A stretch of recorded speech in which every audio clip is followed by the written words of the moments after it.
অধ্যাপক অধ্যাপিকাৰ নিযুক্তি হয় সেইটো প্ৰথম ষ্টেপটো হৈছে এচিষ্টেণ্ট প্ৰফেচাৰ গতিকে এচিষ্টেণ্ট প্ৰফেচাৰ 743টা পোষ্ট আজি চেংচন কৰা হৈছে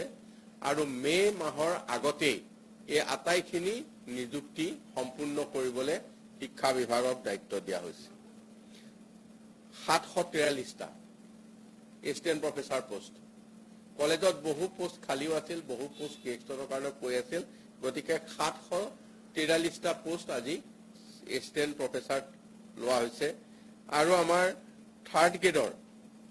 কলেজৰ 233টা পোষ্ট লোৱা হৈছে তাৰ পিছত ফৰ্থ গ্ৰেডৰ কাৰণে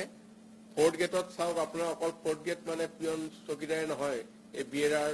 লাইব্ৰেৰী বিএআৰ অন্যান্য টেকনিক্যাল পোষ্টও আছে অলপ গতিকে 524 জন লোৱা হৈছে তৃতীয় বৰ্গ 233 এচিষ্টেণ্ট প্ৰফেচাৰ 743 আৰু ফৰ্থ গ্ৰেড 524 এই পোষ্ট চেংচন দিয়া হৈছে আৰু শিক্ষা বিভাগক দায়িত্ব দিয়া হৈছে যে তেখেতসকলে মে মাহৰ আগত এই আটাইখিনি পোষ্ট তেখেতসকলে সম্পূৰ্ণ কৰিব লাগিব নিযুক্তি দি সম্পূৰ্ণ কৰিব লাগিব